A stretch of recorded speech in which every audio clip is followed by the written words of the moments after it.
Well, we're kicking off a brand new series today called Sleeping Giant, and the whole point behind this series, not to give it away at the beginning, is just take a really hard look at potential. And to start that off, I want to ask you kind of a weird question. Has anyone ever said to you, or maybe you've said it, you don't have to admit this, but said this phrase, "It's good enough for who it's for"? Good enough for who it's for? You ever said that before? Good enough for who it's for. It's weird because I've heard this before when I worked in engineering. I worked for the government, and one of the things that happened all the time is that here our workers, our utility guys, they would say something like, it's good enough for who it's for. Like they would put in a pipe in the ground, or they'd draw a drawing or something, and I would just be so confused and upset about it, because to me, good enough for who it's for sounds like you've missed something, right? It feels like you've lacked something, or you've left something undone. You're not quite finished. And so this phrase is going to be at the center of our conversation over the next few weeks. So if you could jump to the next slide for me, that would be great.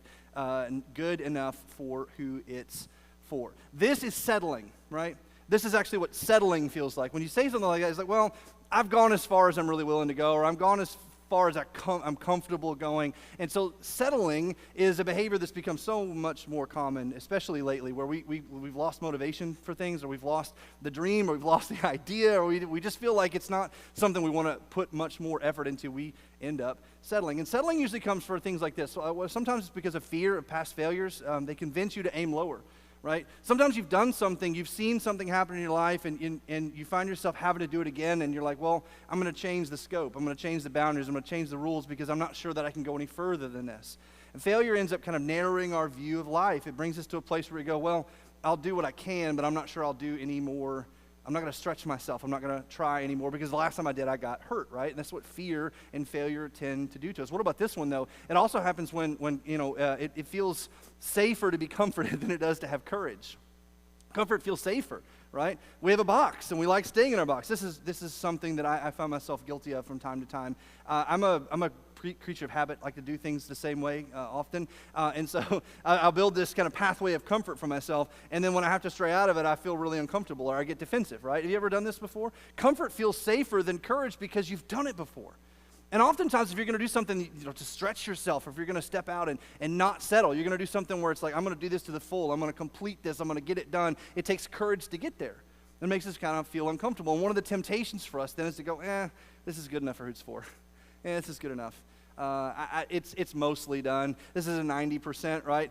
We don't look at life as a pass fail. We look at it on a grading scale, just like they do when we were in school. And so this is like a B minus. A B minus is good enough for this task. What about this one, right? It's unknown, right? The unknown feels so overwhelming, so you just stick to the familiar. It's another reason to settle. It's another reason to not feel stretched, or to try to take courage in anything, or to try to do something that's never been done before. And you find yourself going, good enough.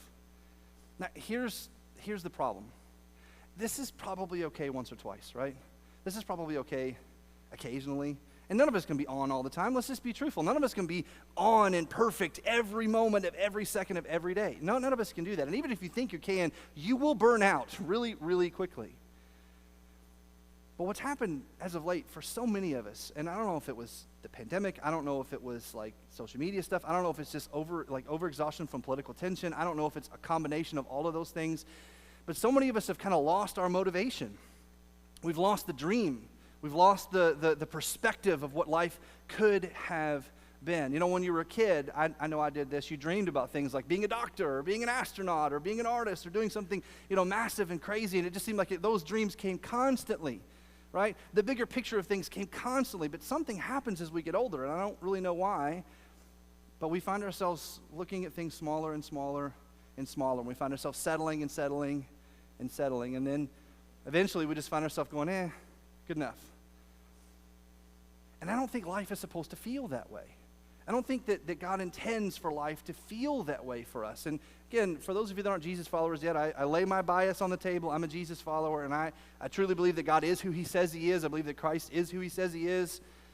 And if that's the case, that feels, that's changed the whole perspective of the way I look at life. I get all of that. But still, even still, like, if you step out of that and you're just willing to lay, the religious hat down for a second, you got to think there's got to be more to life than just, it's good enough for who it's for. And in that respect, so many of us find ourselves in a position of being a sleeping giant. And this is just a simple metaphor. This is all it really means. It's just a person or thing that has great potential that is not yet fully realized. You, my amazing friends who were brave enough to come out this morning and sit down in this room to listen to me, you have potential that is not yet fully realized. Potential to do something, okay? And maybe it's beyond yourself. In fact, I'm going to argue over the next couple of weeks that much of this potential is beyond you. But what I want to do, if I'm just being selfish and talking about me for a second, is I want to get to the end of my life and I want to look back and I want to go, you know what? I lived a life in which I have left nothing undone. I want to leave nothing undone. I will admit, if you're one of those personality people, I don't know how much weight I put on all these things. I've taken all the tests. I'm a 3 on the Enneagram. I'm a D on the DISC profile, so I'm a driven person. I like to do things. I like to keep moving. I like, all of that kind of stuff. But even still, even if that's not your jam, even if you're kind of a person who's a little bit different in the personality scale, you got to find yourself in a place going, it feels bad to leave some things undone. It feels bad to leave some things not finished. It feels bad to kind of leave some things meh.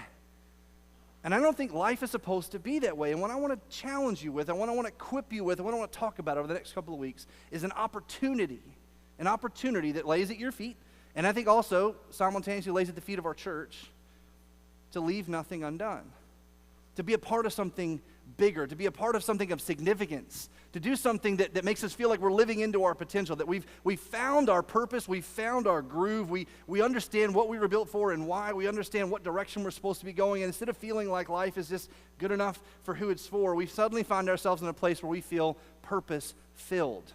And I want that for you. I want that for me. I want that for our church. I want that for everyone that I've met. And so let me just begin by laying something out. What if the biggest obstacle to this isn't the challenges you face, but the limits you've placed on what God can do through you? Now, let me just lay an example out. If you're not a Jesus follower, right, and you're here because somebody promised you a lunch or they invited you to come and they wanted to talk to you after, or you're a friend and they've been asking and nagging you forever to show up to church and you finally just said, I'm going to go so they'll shut up. I get it. Okay, here you are. You're only here to appease that person that's with you. So the limit you perhaps, I would argue, have placed on God is maybe you don't even think he's there. Right? Maybe you don't even think there is a God who has some sort of plan for your life at all. So what if the biggest obstacle to this life of purpose to you is actually stepping into that, to realize maybe there is a God, maybe he is up to something, and maybe there is more to life than what I have decided already that there is. Maybe my preconceived notions about God might possibly be wrong. Now, for those of us that are Jesus followers, on the other side of this coin, perhaps the limits that you've placed on God look a little bit differently, right? You've prayed for something in the past and didn't get it. Or you faced a situation that you felt like you came out on the other side and it didn't work out the way you wanted it to. And your fear or your condition or your circumstances or whatever else has had you narrow your view of what God wants to do in your life. Or it's narrowed your view of what you can accomplish or what your potential is or what life should look like. It's brought you to a place where you have a very, you call yourself a realist. I know I call myself a realist. You call yourself a realist, but the truth is because it feels safe. Like it feels safe to look at this. It doesn't take courage to look at life in this little box that I've defined for myself. It doesn't take courage to look at God in this little box that I've put him in that I can define, and it feels safe that way. What if the biggest obstacle to your potential isn't the challenges that you face? It's not your circumstances. It's not the situations you find yourself in. It's not the relational problem. It's not the economic problem. It's not the career problem. What if it's not the obstacle, but the limits that you've placed on what God can actually do? Now, I don't want to argue that you haven't asked him, because so many of us, especially if you're Jesus followers, this is one of the things that makes us so frustrated sometimes in our prayer life is we do ask.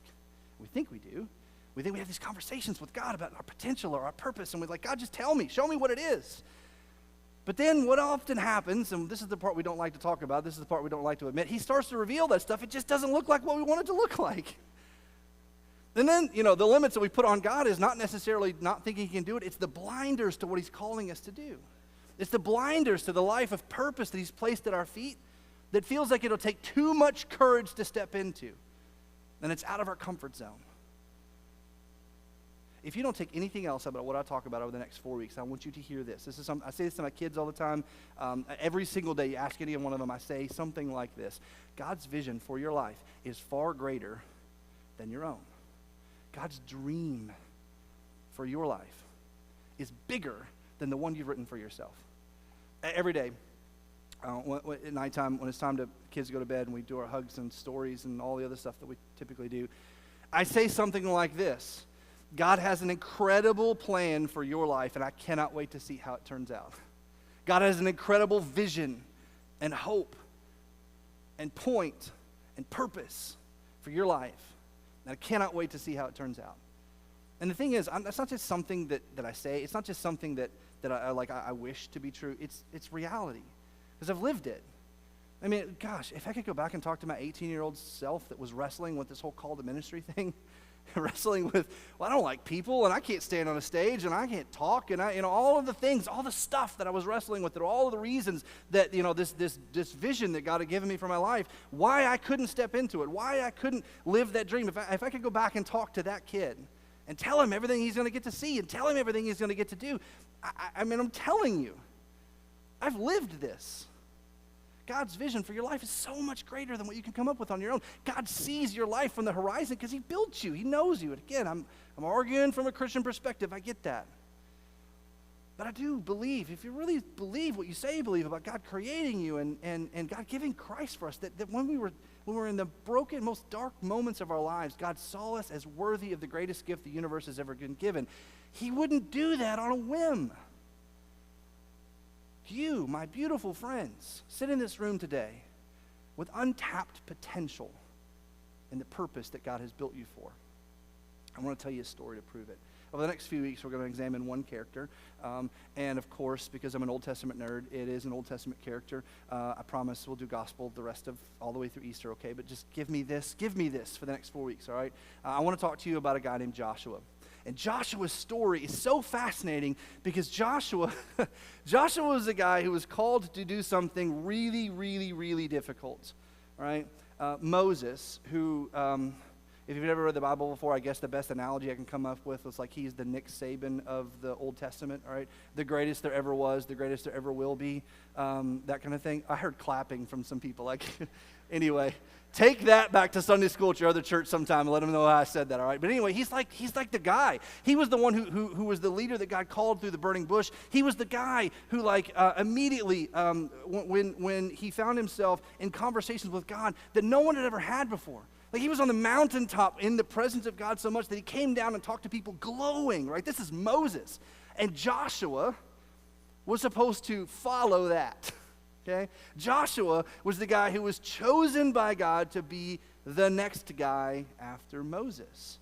Now, Moses was prophetic, right? And Moses is called to fame, and the reason that he's so remembered even to this day is because he was so connected to God. He was so connected to God's vision for the people and God's vision for what was supposed to be next in his own life. He was determined to do what God would have him do no matter what. And he constantly led by sharing these miraculous prophetic visions from God and kind of laying them out to the people. And Moses was a guy who largely, if you read through his entire story at the very end, got so frustrated with people that he kind of just, not really gave up, but he kind of just got so worked up one day that he did something God asked him not to do, and he never got to go see the promised land because of it. And so this weird moment happens when Moses passes because the people have only ever followed him. Ever. Like Moses was the guy that he literally was the one who said, okay, it's time to leave Egypt. And this people, generations of this people, are following him around in the desert and following him to different mountains. And there was this moment, like back up just a minute, there was this moment where they had left Sinai and they'd come to the River Jordan. The River Jordan was kind of the boundary between where they were and this land that God had promised them. So crossing the river was this metaphor really for, okay, we've arrived in God's promise. But it was quite literally crossing a river because God said, that's the land I'm giving you, I need you to go over there. And Joshua, he comes onto the scene as one of the guys that Moses sends across the river to try to check out whether they can do this or not. It was one of the 12 spies that Moses chose to send over into the promised land to find out, okay, what is God giving us and what is going on? Joshua was also the only one who came back after that little trek going, I think we can do this. Because the rest of them were like, we're going back to Egypt, okay? Slavery was better than what we're going to have to fight over there. Slavery was better than this whole thing. And so they were afraid. And Moses, at this point, then leads the people back into the desert, and they wander for 40 years. And so Joshua's training ground, this is interesting, Joshua's training ground was wandering in a circle in the desert, waiting for people to decide to do what God had asked them to do. And in that time, God gave Joshua a vision of what life could be. Now, really quick, before you dismiss him as a dreamer or as someone whose head was in the clouds, you need to know that Joshua was a man of action, okay? Moses was a guy of words. Joshua was a man of action. And so you find yourself today going, I need something concrete. I need something more than ethereal. Joshua is your guy. And what I hope you get over the next 4 weeks is a picture of how we can begin to live into our potential, our God-given potential, by examining how he did it. At the very end of Joshua's life, he says something that's very famous. You've heard this passage before. You just don't know where it came from.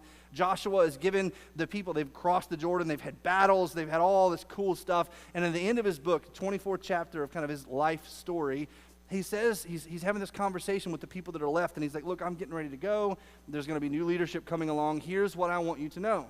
And he's challenging them and saying there's difficulties ahead. But God's vision and promise for us has not changed. And he goes, I know this looks difficult. And then he says this, but if serving the Lord seems undesirable to you, then choose for yourself this day whom you will serve. You got to make a decision, Joshua says. I can't make it for you. I'm going to, I know what I think you should do, but I can't make this decision for you.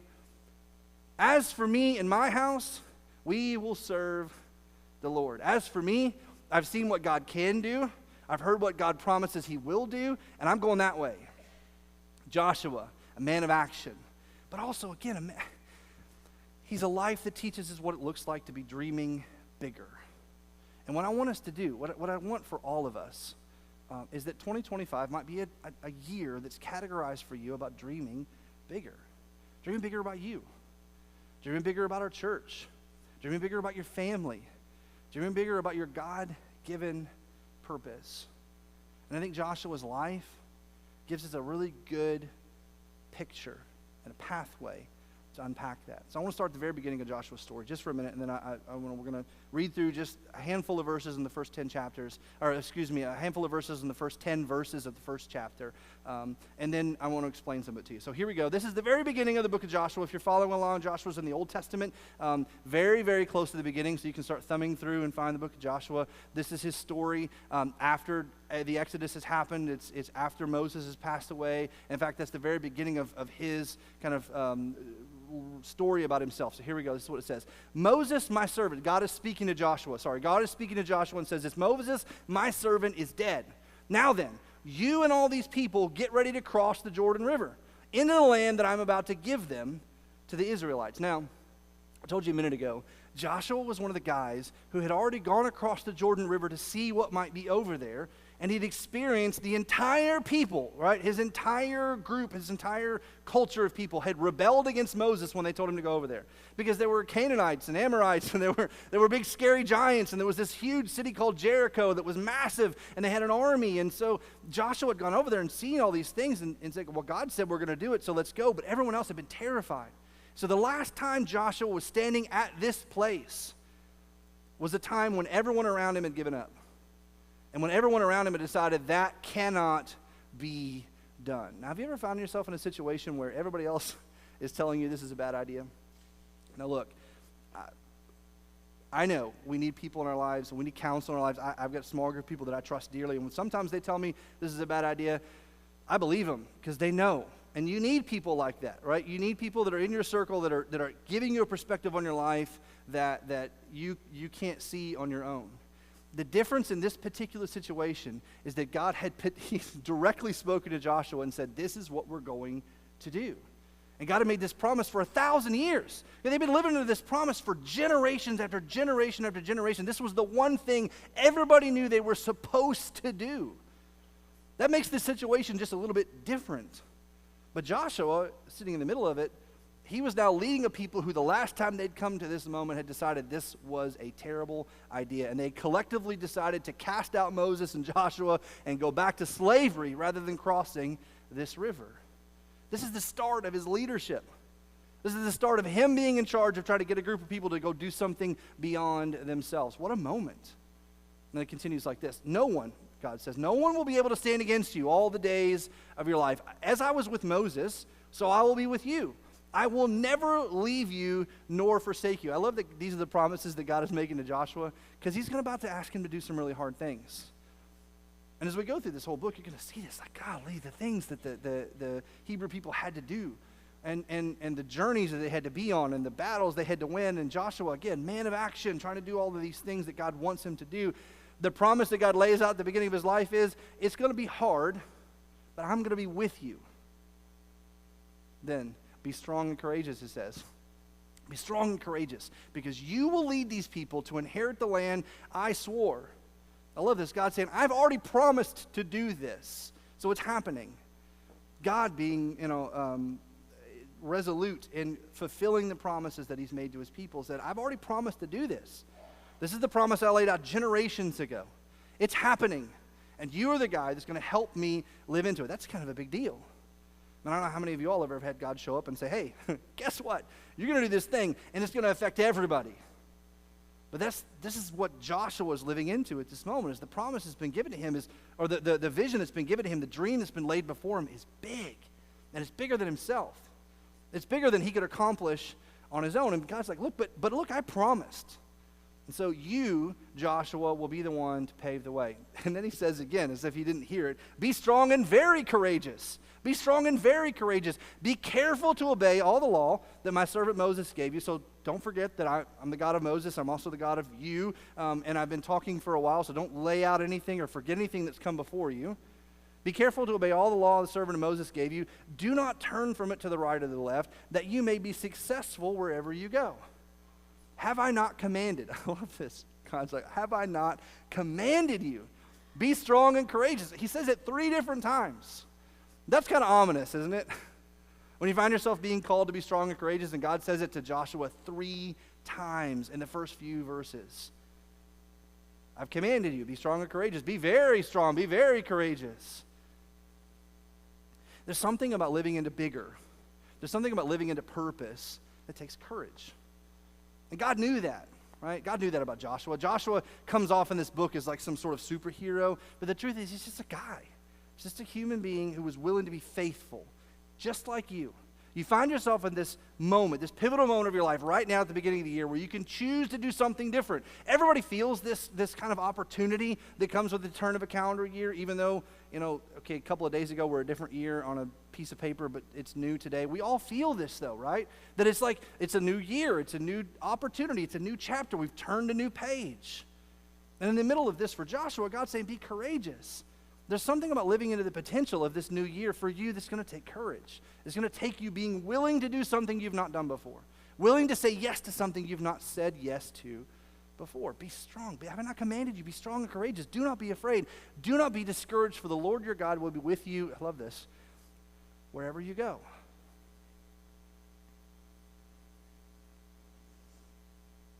Dreaming bigger doesn't start with us, by the way.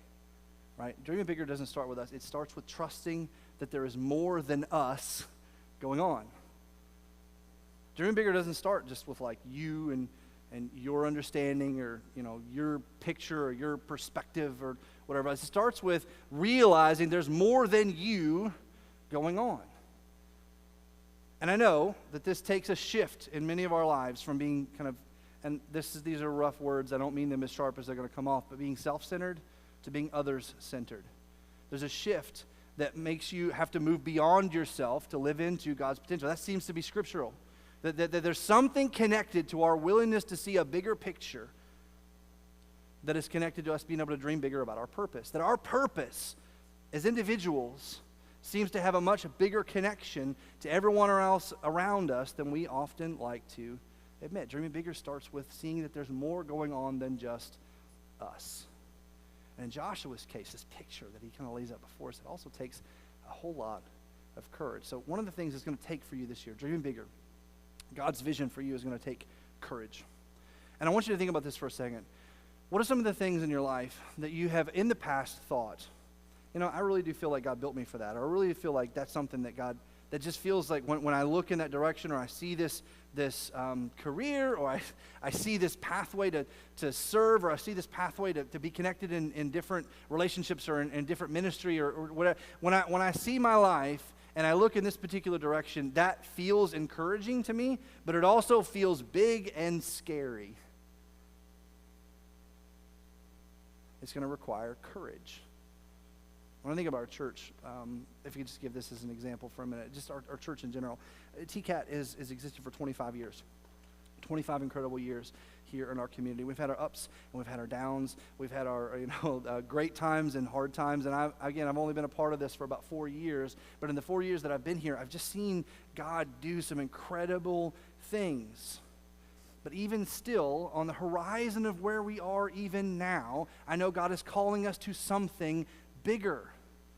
And I don't just mean like numbers, okay? I just mean impact. I mean, we had 30 baptisms this year, 30 people's lives completely changed, people who have stepped out of darkness and into the light. And I want to have 60 of those in 2025.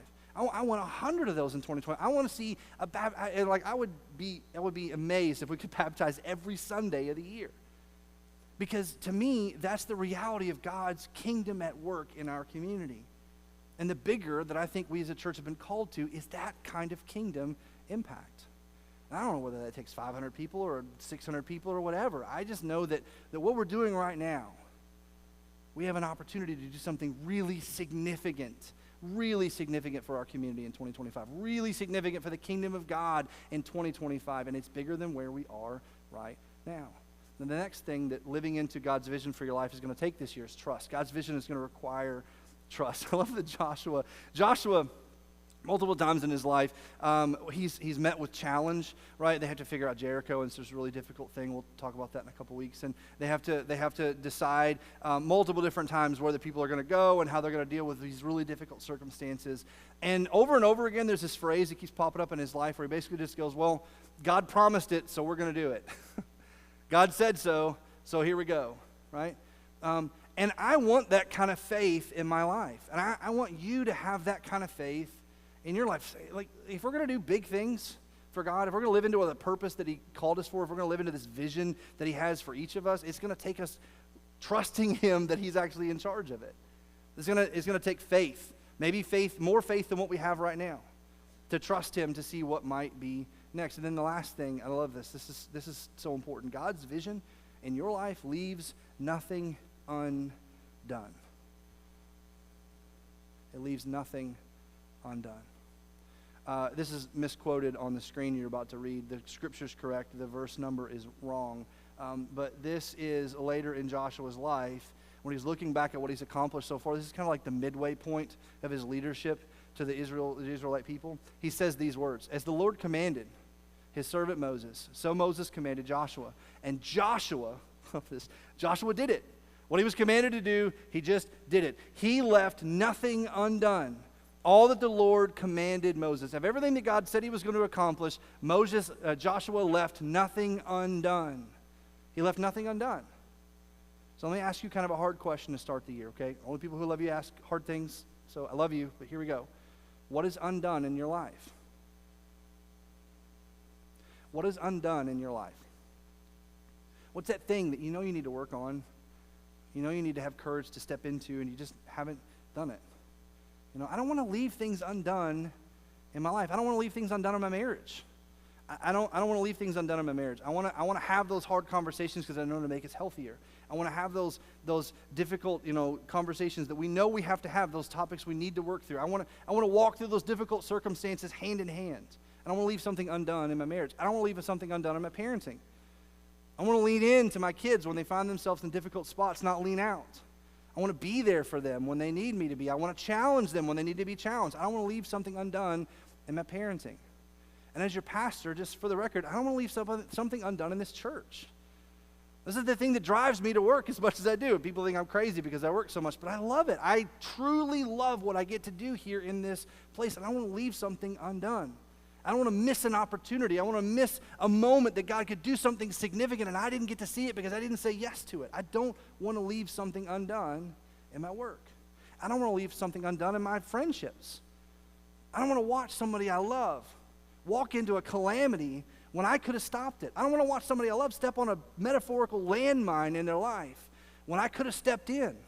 I don't want to leave something undone. I don't want to leave something undone in my relationships, my career. I don't want to leave something undone in my family. I don't want to leave something undone in my church. I want to be able to do what God would call me to do and find myself in a place where I can go, God, I did what you called me to do, and you said do this, and I did it.